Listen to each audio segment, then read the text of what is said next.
Hi, Geoff Lawton here, and I want to show you a ram pump. I was recently in New Zealand and there was a homemade ram pump on one of our Institute properties, made from an assembly of parts, and it's a very simple system.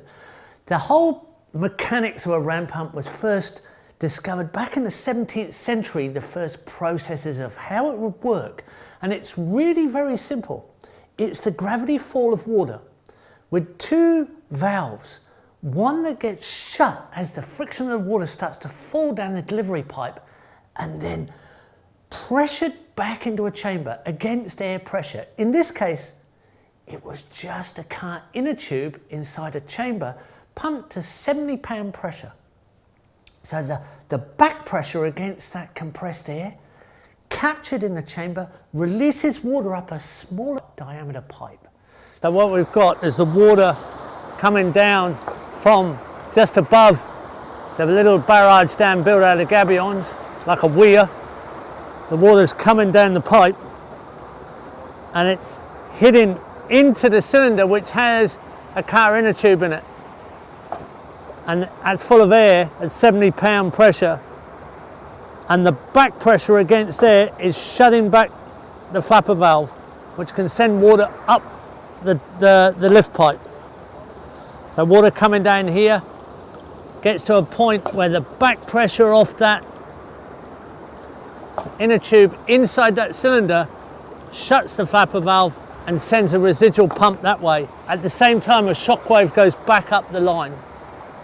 You can see the shockwave come out just there because there's a hole in the feed pipe. If you look just above those two star pickets, you can see a pulse of water.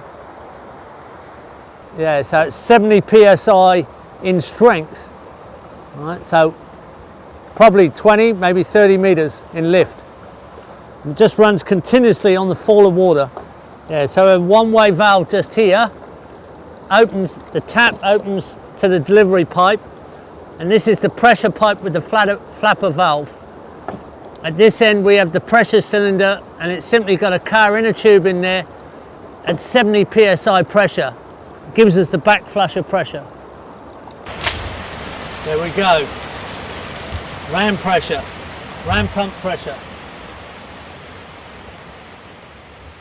Now that lifts the water up to 10 times the fall of gravity from the delivery pipe. It's not 100% efficient because 4/5 of the water goes through the pump and exhausts, where 1/5 though gets jetted uphill with a pulse.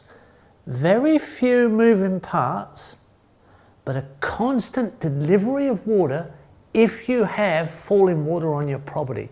So you can build a little check dam. You can get the water up 1 meter or 2 in height, and then you can fall it down your delivery pipe and set up a ram pump. Now these systems, you can buy a ram pump. There are lots of manufacturers out there and they have different levels of efficiency at different costs, or there are plans where you can make a ram pump yourself, and you can get all that online.